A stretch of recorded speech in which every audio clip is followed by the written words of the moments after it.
Oke, terus. Nah, sekarang dasarnya. Bagi Immanuel Kant, moralitas itu harus dibangun atas 3 hal. Personal autonomy, respect, sama duty. Otonomi personal, penghormatan, penghargaan, dan kewajiban. Jadi dasarnya ini, moralitas harus dibangun di atas 3 dasar ini. Otonomi personal ya kebebasan manusia.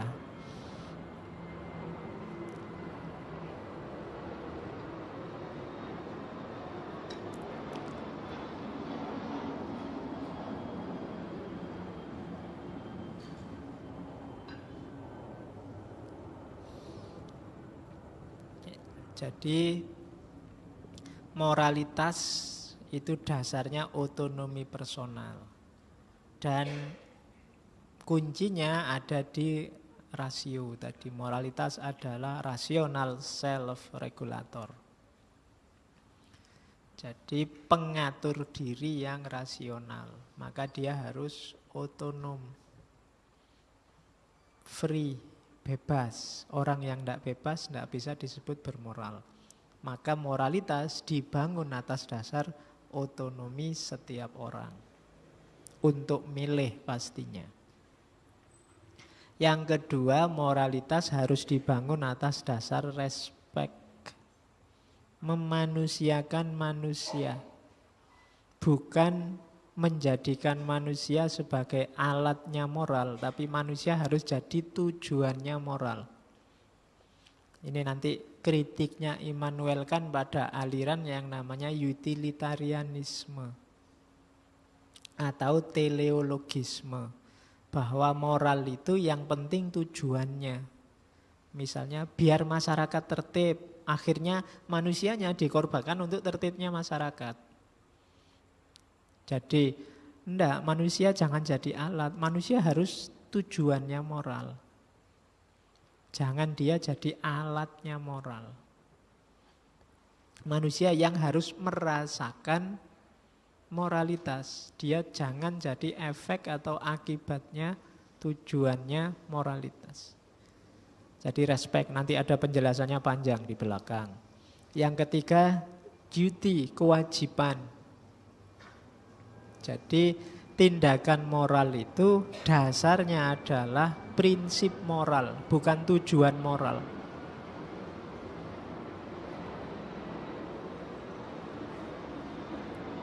Iklan lagi, boleh minum lagi.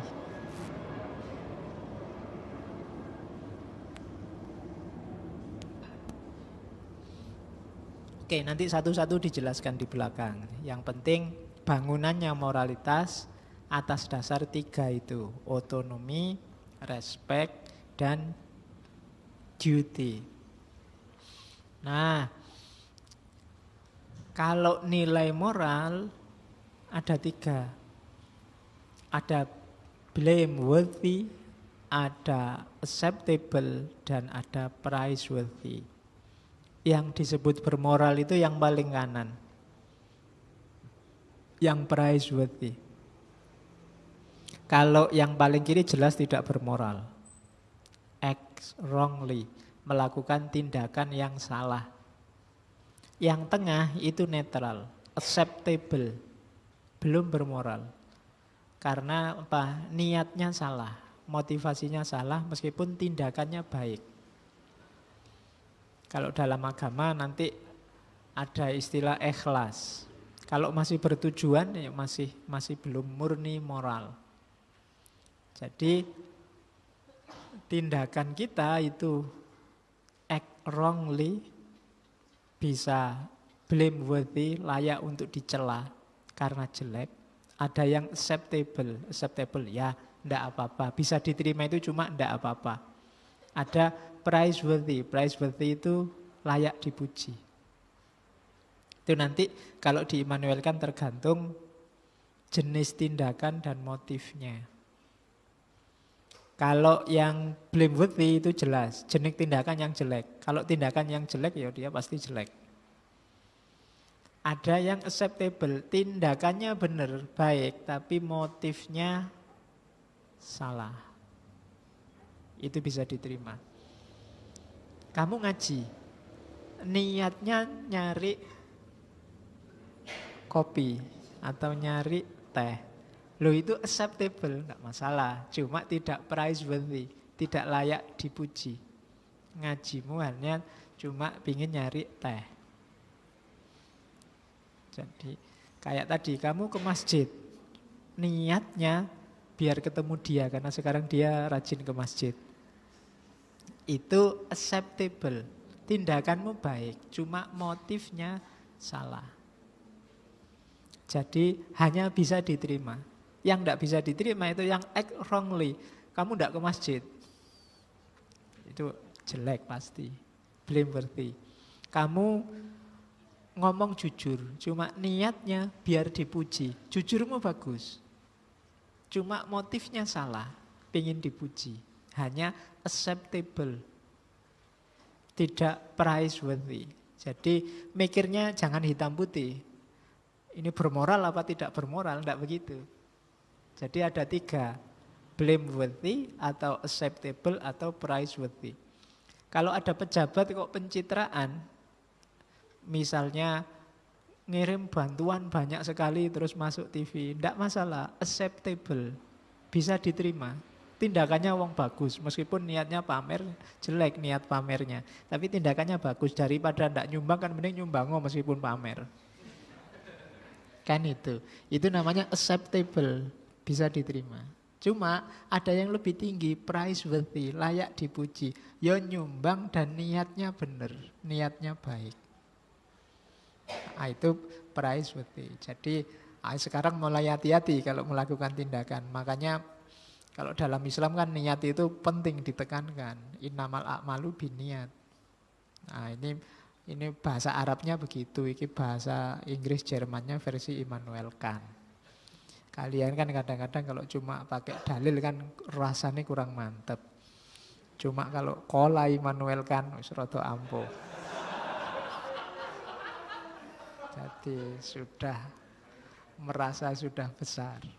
Jadi ada blameworthy, ada acceptable, ada praiseworthy. Terus, nah ini kritiknya pada teleologisme bahwa moral itu jangan dinilai hasilnya. Kenapa? Bisa jadi orang melakukan sesuatu niatnya jahat, hasilnya kok malah baik. Kan seringkali kamu begitu. Kamu ngerjain temenmu, misalnya apalah, kamu sembunyiin sandalnya misalnya. Akhirnya dia tidak jadi kuliah di kampus. Begitu di kampus ternyata dosennya nggak masuk, kosong. Loh, efeknya baik. Temenmu yang menyembunyikan tadi, jadi niatnya elek, kok hasilnya apik malahan. Kamu tidak jadi ke kampus, ternyata kampus ya kosong, libur. Bukan berarti terus jadi baik loh perbuatan itu, ya tetap jelek. Jadi hati-hati, ngukurnya jangan dari hasil. Jadi kalau dilihat dari hasil, kadang-kadang niatmu baik, hasilnya jelek, atau niatmu jelek, hasilnya baik. Niatmu baik, bantu teman, hasilnya jelek, dia malah salah paham. Kan sering begitu. Niatmu baik, pingin ngaji, nyari ilmu, hasilnya jelek. Di sini mungkin malah ngomong orang lain, malah ngantuk, malah tidak paham, malah bingung, malah macam-macam. Hasilnya elek. Padahal niatnya tadi baik. Jadi hasil tidak bisa dinilai dari nilai moral itu nggak bisa dinilai dari hasilnya. Alasan pertama itu. Alasan kedua, hasil itu kita tidak bisa ngontrol. Tidak ada jaminan kita melakukan proses A, hasilnya pasti B. Ngambil minum 1 gelas, ini sudah cukup kok Pak, bikin saya tidak ngantuk. Sudah habis gelas kamu tekluk terus. Oh, ini berarti harus nambah lagi loh. Padahal kamu rencananya tadi mau sak gelas loh. Sudah habis gelasnya tanda sejak tadi ngantuknya ndak hilang-hilang. Ternyata kamu ndak bisa ngontrol hasil. Jadi maka jangan dijadikan patokan hasil itu. Di luar kuasa kita. Ada yang kehabisan kopi karena sudah habis, semua sudah ngambil, kamu ndak kejata. Waduh, ngantuk ini mesti. Ternyata malah nggak ngantuk karena kamu misuh-misuh tadi. Ndak kebagian kopi, jadi marah-marah kamu lirik-lirik terus. Enak yang dapat kopi, malah kamu ndak ngantuk sekarang. Kamu ndak bisa kontrol hasil ternyata. Jadi, kalau dalam Islam kan begitu masuk fase hasil, tugas kita cuma tawakal. Karena kita nggak bisa ngontrol.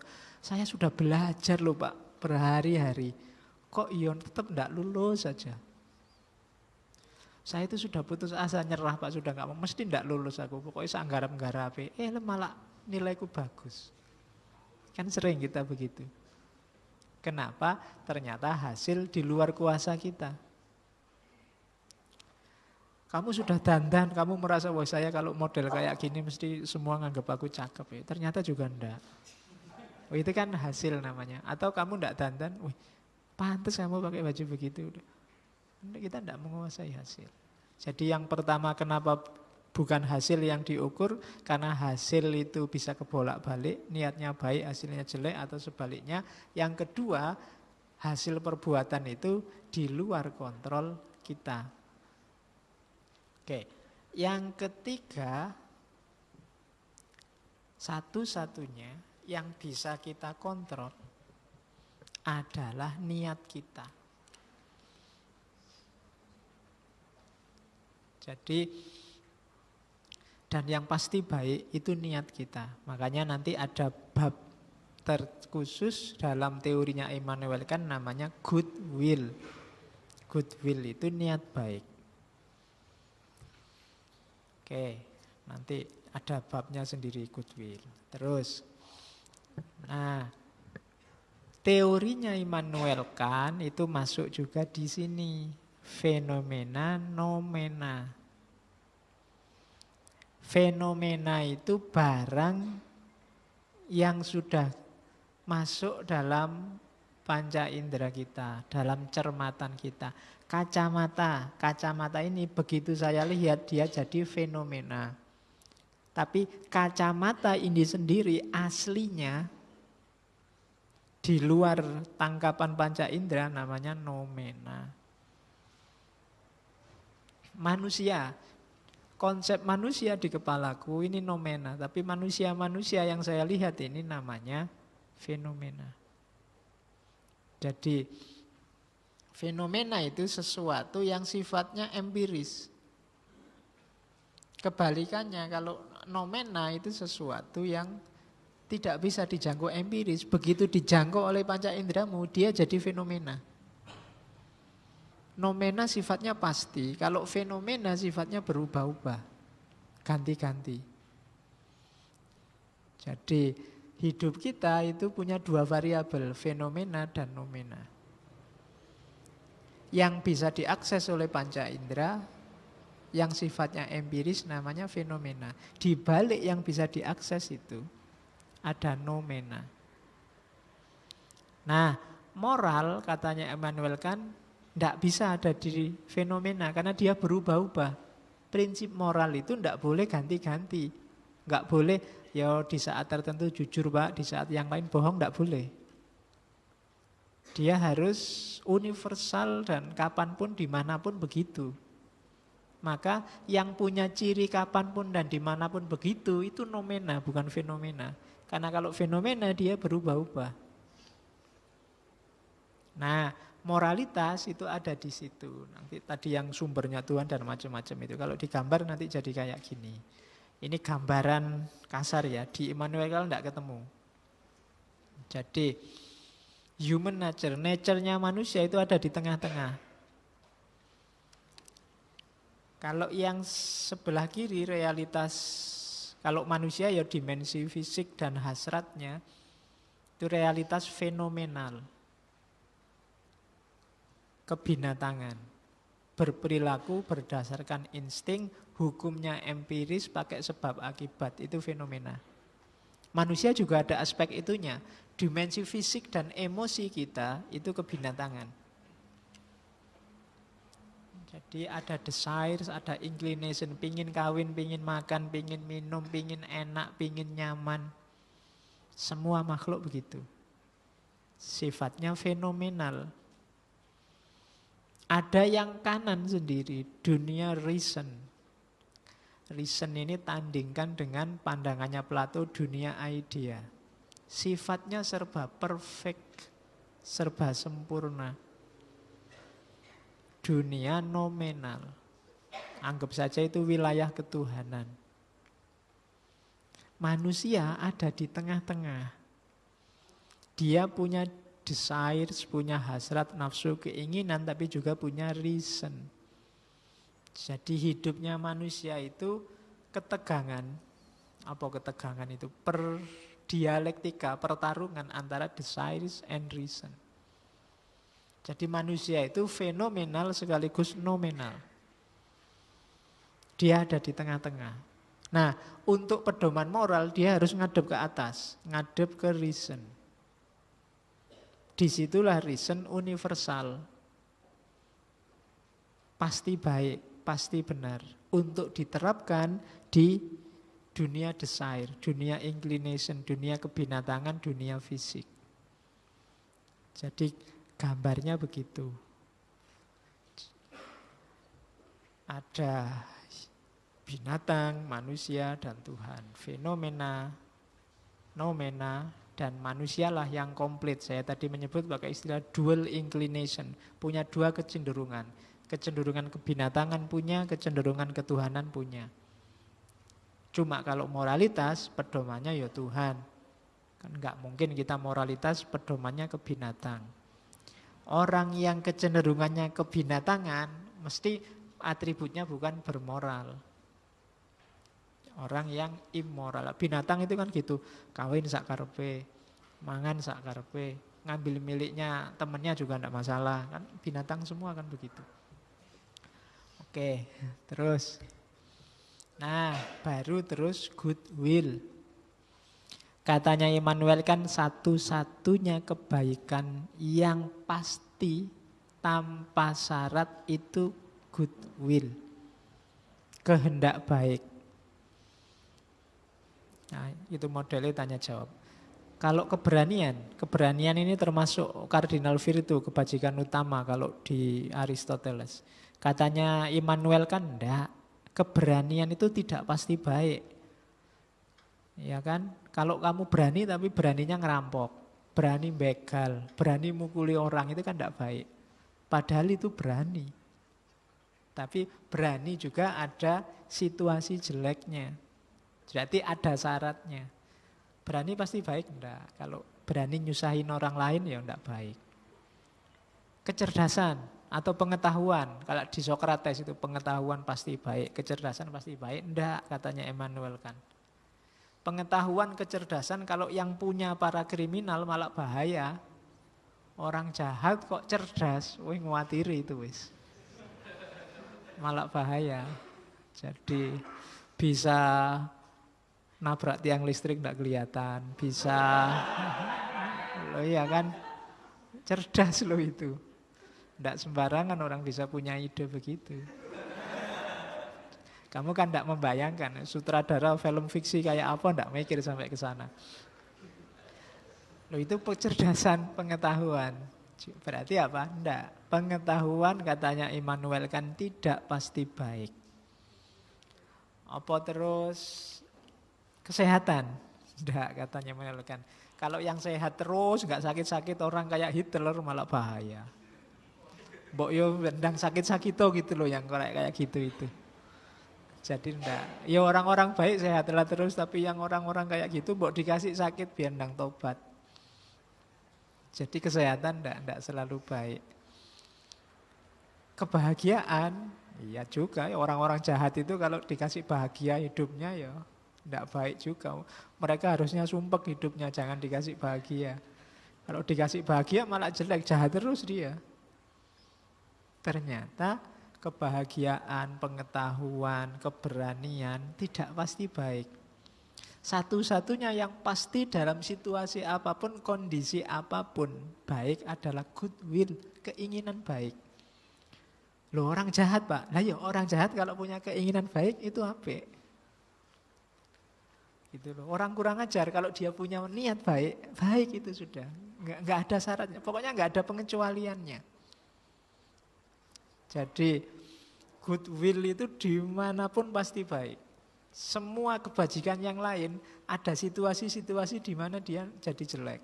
Tapi yang goodwill ini syarat mutlak. Maka moralitas itu harus diawali dari goodwill. Nah, ini filsafat luar biasa kalau kalian besok ceramah ingin menjelaskan tentang niat. Jadi goodwill itu kan niat baik.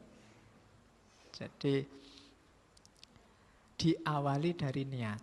Nah, kan makanya para penceramah itu sering ngawali ngomong pakai niat. Goodwill. Itu kalimatnya. The only thing good without qualification is goodwill. Satu-satunya yang baik tanpa pengecualian, tanpa syarat apapun adalah goodwill. Nah, cuma ada prosesnya. Bagaimana kita biar punya goodwill? Syarat pertama, sarannya Cak Lontong itu, mikir. Ya, mikir. Tadi kan dibilang tidak ada nilainya, kebaikan atau kebenaran itu yang kita tidak otonom. Biar kita otonom, ya harus mikir sendiri. Nyari yang baik untuk kita, terus kita niati baik, kita jalankan. Jadi untuk memiliki goodwill yang pertama mikir. Terus cara mikirnya gimana? Dasarnya apa? Nah, pikirkanlah kewajiban. Maksudnya mikir kewajiban itu, pikirkanlah apa yang memang harus kamu lakukan. Apa yang seharusnya kamu lakukan. Jadi untuk ketemu goodwill berpikirlah, apa sih yang harus aku lakukan?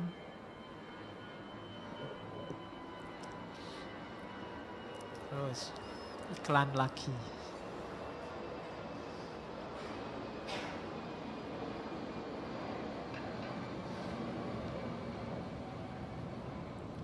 Jadi identifikasi, oh ada temanku sakit, apa yang harus aku lakukan? Kewajibanku apa? Ada tetanggaku kesusahan, ada temanku kebanjiran, apa yang harus aku lakukan? Kewajibanku apa? Oke. Nah, lah terus kita tahunya bahwa itu kewajiban, caranya gimana? Caranya adalah dengan hukum moral. Hukum moral adanya di mana? Dalam dirimu. Kamu sudah tahu. Jadi karena dia sudah ada dalam diri kita. Jadi untuk cari goodwill gimana caranya? Berpikirlah apa yang harus kamu lakukan. Pasti ketemu. Kenapa? Karena ketika kamu cari apa yang harus kamu lakukan, itu kamu sedang masuk ke ranah hukum moral. Moral itu kan tindakan yang baik. Dan itu kamu sudah ngerti yang baik itu apa dalam dirimu. Jadi cuma jalannya mikir, tidak diraba-raba, dikira-kira atau pakai srek enggak, dipikir. Nanti kamu akan ketemu mana yang baik. Jadi orang baik itu kalau versinya Immanuel kan orang yang menguasai kehendaknya dan mampu mengikuti hukum moral. Jadi will-nya itu will untuk patuh pada aturan moral. Itu berarti orang baik. Jadi niat yang baik untuk mengikuti pedoman moral. Itu maunya Immanuel Kant. Itu kalimat di bukunya